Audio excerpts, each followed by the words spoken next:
This video is going to cover section 1.8 algorithms. Before we start writing algorithms though, there are some certain keywords that you need to be familiar with. So the first one is decomposition. This is essentially where you break down a problem into a series of sub-problems, and that means that you can give different workers, if it's a big project, different sub-problems to work on, and then they can all come back together. One disadvantage is that the solution to the sub-problems might not come together perfectly and create a solution for the whole problem. Abstraction, this is where you reduce something to its simplest form.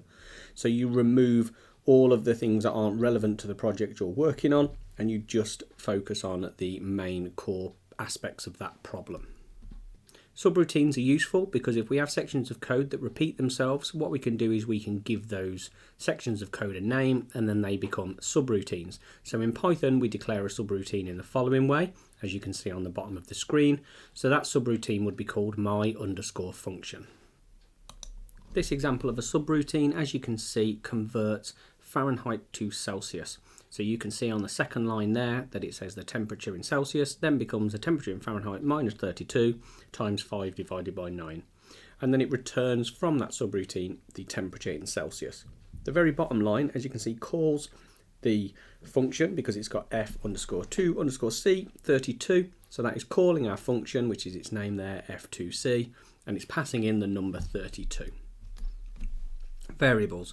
So we need to know what a local and a global variable is. So a local variable is a variable that's defined within a subroutine or a sub-procedure, and it's only accessible from within that same sub-procedure.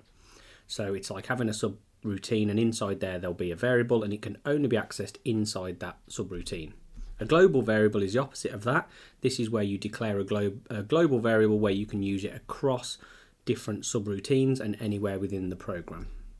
Ideally, you should be using local variables as they're easier to debug, and it only uses the memory when it's needed.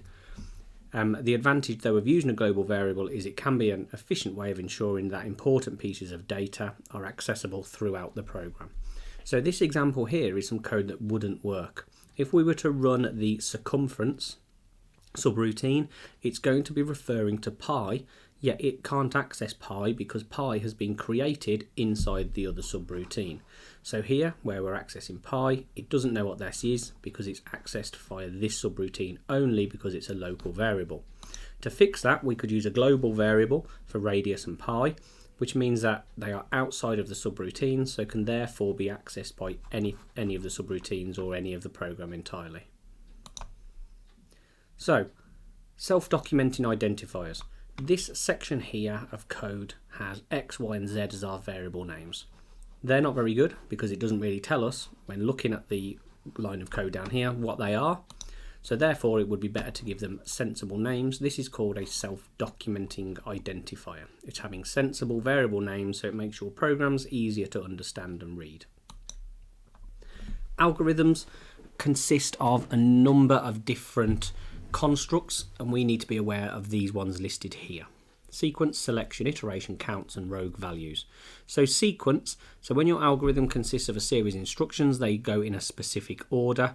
This is the order or sequence in which the instructions must be carried out for the algorithm to work. So sequence is all about the order of the instructions and which order they need to be carried out in. Selection, this is where we have a decision within the program. We often will say that they are if statements. So your program will test something. So in this case, is the age greater than 12? And then it will do something different depending on the data that it has. Repetition or loops. This is where a program does the same thing over and over again, and you can set it so that it does it a certain number of times, or it can be done until something meets a certain criteria. So in this example, we are drawing a line, turning 90 degrees, and we're doing that 4 times. String handling. This is something else that you need to be aware of when writing algorithms. This is all about how you create alphanumeric text or characters on the screen and how you can define them and edit them. So you can see at the bottom there we have word 1, which is our variable name, and in speech marks we have the word computer. That would be how we create some text to be stored in a variable. Other things that you can do with strings then, so we need to declare that a variable is going to be a string. So in this example, greeting is string, and then greeting equals hello from me, and then print greeting. That would print out hello from me at the bottom. Notice down here we don't put speech marks on because they wouldn't print out. It's only what is inside the speech marks that would. More string handling, we can find out the length of a string by using the word len and then in brackets the variable name. So in this example it would print out the number 13 because it's counted the 13 letters including spaces within this string here. Mid, this is a slightly more unusual one, but this can be used to print out part of a message. So in this example we're finding the mid point of our variable called text. So we are finding the 8th character along and then printing out the following 5. So in this example it would print out the word happy. Replace, nice and easy to understand. We use the word replace and then brackets. Inside there we have our variable name, the word that we want to find and get rid of, and then the word we want to replace it with. We can also use this just with letters. So in this case we're using the variable text. We're finding all the letters A and we're repeating them. We are replacing them, with a double X. Compare, this is where we can compare one thing to another and we can find out if two strings are the same. So the command will return a value of 0 true if the two strings are identical and a value of -1 or false if they are not. So in this case we're comparing text 1 with text 2 and you can see that they are the same, so it prints out 0. Joining strings can be done using an AND symbol. So in this case we're joining together the word welcome with our two variables text 1 and text 2, so it will print out welcome Sarah Smith because we've used ANDs to join them together, also known as concatenation. Counts, this is where we keep count of how many times we've been round a loop or how many times a certain criteria has been met, and we use them so that the loop can be terminated or stopped. So here we've got an example where we have our count starting at 0 and we're repeating something until the counter equals 10. So we input some data, the counter increases by 1 because the counter then becomes the counter plus 1 and it stops when it gets to 10. This is another more complicated example of how to use a counter. So in this example we want to say that a set of 30 test results need to be entered into a program, and each time the program is run the teacher wants to know how many of the pupils had marks over 50. So we need to keep count, but this time only if it's over 50. So we set our counter to 0, we have our iteration or our loop that is going to loop round from 1 to 30, so 30 times. It then asks them to input the mark, so that will happen 30 times, and then the following line will check whether the mark is over 50. Only if it is does it increase the counter by 1, and then after that you would be able to print out the counter and see how many values were over 50. Rogue values, this is where a value is entered that falls outside the range of possible values. So for example, if we're calculating the average age of a class of children, we could set the rogue value to be -1 so that it stops the loop, because obviously no children have a negative age. So how could we use that in the code? We would write it like this. So we say our total is 0 and we're going to repeat until we get this rogue value of -1. So we input the age. If the age is greater than 0, then we keep a total. We do the total plus age until we enter -1, which will end the loop. There are 4 algorithms specifically that the exam board want you to know about. 2 of them are searching and 2 of them are sorting. The first search algorithm is called a linear search. It's quite easy to understand. So each item in the data set, so a list of numbers for example, is compared with the search condition, the number that you're looking for, in sequence, so it means in order, until the item is found or the end of the data set is reached. So essentially what it does is it's got a list of numbers and you're looking for the number 7. It checks the first item. Is it number 7? No, so it moves on to the next one. Is it number 7? No, so it moves on to the next one. In this example, it wouldn't find number 7 in the list because on line 14, number 7 isn't there.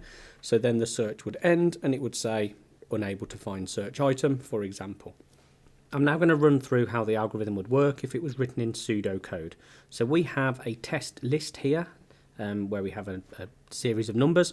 And on the next line, we can see that the item we're searching for is number 8. We then jump into the subroutine and we start to see if we can find that number. So we have a variable here called pos. It's probably not the best self-documenting identifier. It probably should say position, but we're currently at position 0 and found is currently set to false. And we've got our variable watch down here so that we can see what's happening in all of the variables. So the next line says, while the position is less than the length of the list and not found, which means that found is equal to false, it's going to do the following thing. So currently that is true. Our position is 0 and the length of the list is 8 or longer, I can't remember. So however many items we've got in our list there at the bottom, I think there's 9. So we've said if our A list's position number 0, which is the first item in the list, is equal to the item, then we're going to set found to be true. Well, it isn't because it's 1, it doesn't match 8. So it increases our position by 1. We now compare it to the second item in the list. It doesn't match, it's number 2 in this case, so we increase the position by 1. And again, 32 is not 8, so therefore it increases the position by 1. In this case, it does match our search item. So we jump into the if statement for the true section and we set found to be true. Now when we get back to the while loop, it says while position is less than the length of the list, which it is, because our position is 3 and we know the list is 9 long. However, and not found, well, we have found it now because found is now true.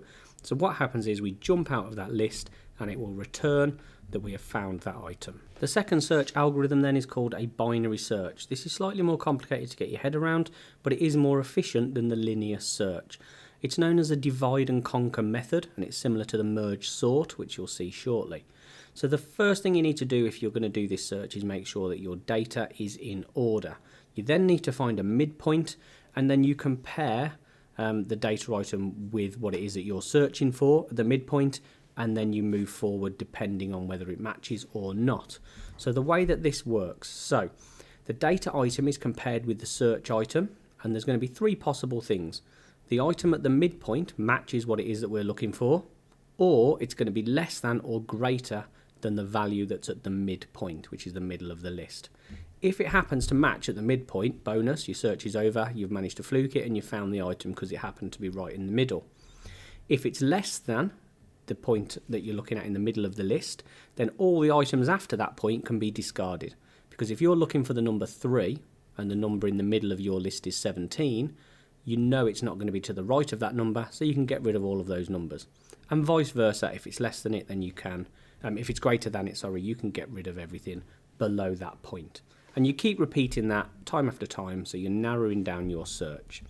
So this is an example of how it would work. So this list here has been sorted and we're going to be looking for the number 31. Now obviously we can see that it's at position 5, at index 5 in our list, but we're going to work through and see how the binary search would find it. So to start with, we need to find out where the midpoint is. Now there is a formula down here to work out the midpoint. However, we can see that our midpoint is 4 just by looking at it. But obviously in an algorithm it can't look at it, so this would be the calculation you do in order to find the midpoint. So we know that our midpoint is 4. So with the midpoint being 4, we need to compare it to our search item, which is 31. Now the data at position number 4 is 29. So because the search item is greater than the data at position 4, we know that it's not at position 4 and it's not going to be less than it. So we can essentially get rid of all of this part here of the list. And now we're actually only interested in this part of the list.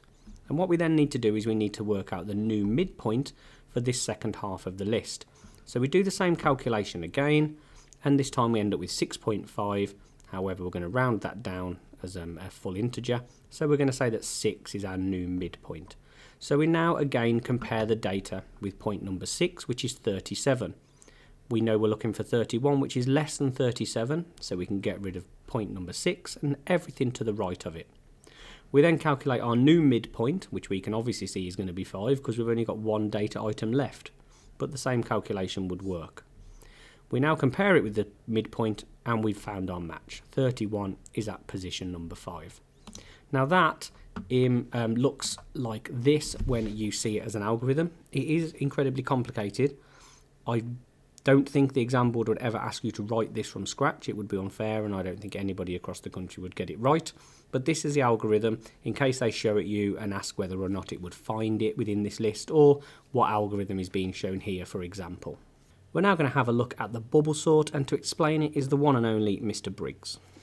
We start by taking our list of items which are not in order, writing them out, and we're going to check the first two items in the list, the number 3 and the number 2. We're then going to check if 3 is greater than 2.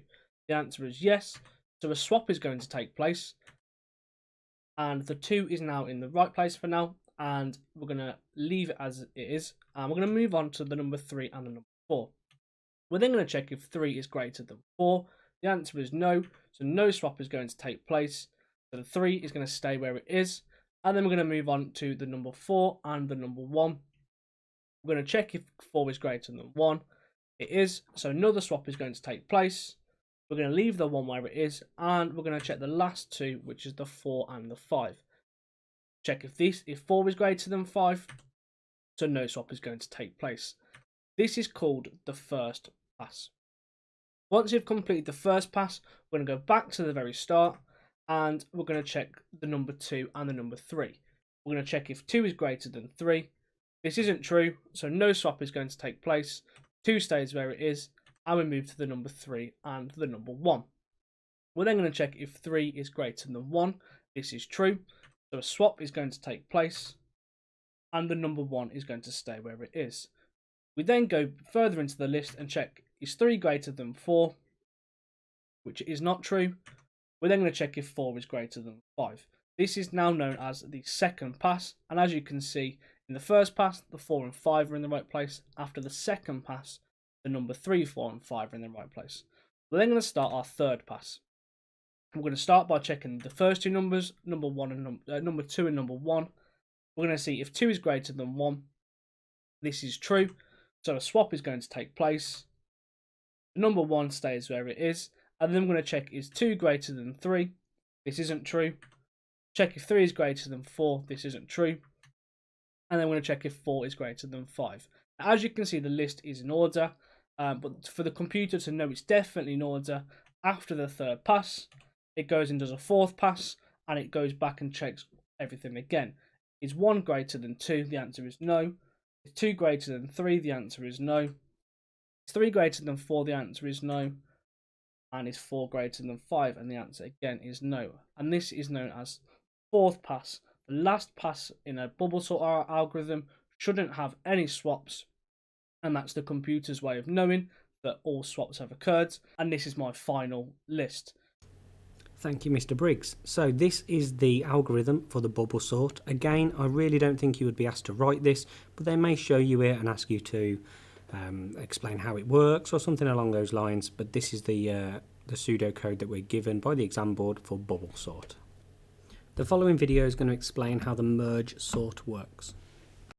Merge sort, smash! How to play. Merge sort has 2 stages, divide and conquer. Load the list. Stage 1 is to divide the list in 2, then again and again until you have lots of little sublists, each containing just 1 element. Conquer. In stage 2, you compare the first elements from each of the sublists, taking the lowest elements from each list and merging them to create new lists. You keep doing that until finally you end up with 1 list all sorted into order. Got it? Not really. Play the game and you'll figure it out. Stage 1, divide. You have to sort this list from low to high. Ready? Let's do this! Divide the list in 2. Smash it in half. Ha! 2 sublists. Half them again. 4 sublists. In half again. Ha! Ha! Ha! Ha! 8 sublists. Everything is split into single elements, so... Divide is complete. That was easy. Bring on the conquer. Now we have 8 separate lists. Sublists? Sublists. Compare their values, and the lowest value from each comparison gets the hammer. Smash the lowest number. Low gotta go. Okay. Smash to merge. Smash the merge. Smudge. I like that. Smurge. Stage 2, conquer. Merging 8 lists into 4. Compare the pinks. Which is lowest, 12 or 14? 12. Smudge. 2 sublists become 1. Compare the yellows, 13 or 11? Low gotta go. 11. Smudge. Now compare the browns. Which is lowest? 10. Smudge. Compare the first elements. Low gotta go. 17. Smudge. You just smurged all 8 sublists into 4. Now merge 4 sublists into 2. Compare pink and yellow. Merge the 2 lists into 1. Ready? Ready. 12 or 11? Low, go. 11. Smudge. 12 or 13? 12. Smudge. Which is lowest? 14 or 13? 13. Smudge it. The two sublists have been merged into one. Now compare the next two sublists, brown and green. Which is lowest? 10 or 17? 10. Smudge. 16 or 17? 16. Smudge it. The rest of that list is sorted. Final merge. Yes. Compare the final two sublists, yellow and brown. Merge them into one. Which is lowest, 11 or 10? 10. Smudge. 11 or 16? 11. Smudge. 12 or 16? 12. Smudge. 13 or 16? 13. Smudge. 14 or 16? 14. Smudge it. The rest of that list is sorted. Yes. The final list is now sorted from low to high. Merge complete. I live for the smudge. So this is the merge sort algorithm. Again, it's very complicated, but you're welcome to sort of pause the video, have a little look through at how it would work if it was written as pseudocode. Finally, then we need to look at validation and verification. So validation is a process to check that input data is reasonable or sensible. It doesn't necessarily mean that it's correct, but it's reasonable and sensible, therefore it reduces the chance of errors. So there are different types of validation. The first one is presence check, and this stops people leaving that field blank. A format check makes sure that the data is entered in the correct format. For example, a date would need to be entered in this format. National insurance numbers would need to be 2 letters, followed by 6 numbers, followed by a letter. A length check, this checks whether the data is long enough or between certain values. So for example, first name needs to be at least 3 characters long. Type check, this checks that the data is of the correct data type, so that a number has not been entered into a field that was expecting it to be a yes no, for example, or that you're not putting text into a number field. A range check, this makes sure that input data lies between certain numbers. So for example, if it needed to be number of tickets, it has to be greater than 0 but less than or equal to 6. So validation is about checking it's reasonable and meets certain rules. Verification is checking that the data is correct. And there are 2 main ways of doing this. The first one is double entry, which means that you type in the same thing twice. So when you type in your email address, when you're signing up to a new website, for example, you have to type it in twice because it's vital that it's correct, and therefore they check whether or not they match. The other way is just by double checking. So what would happen is when you submit an order, just before you press submit, it pops up on the screen saying this is the order, please read through it and check that you're happy with what it is that you're going to be submitting and check whether it's correct. So you may be given in the exam different examples and asked to identify which validation or verification could be used. This table here gives you some idea. So for surname, you could do a data type check to check that it's a string. You could also do a length check to make sure that it's longer than, say, 2 letters long, for example. You could do a data check for week number to make sure it's an integer, and for pay rate maybe you could do a validation check on range to say it needs to be greater than £8 or whatever the minimum wage is, but less than £30 to stop people typing in anything incorrect.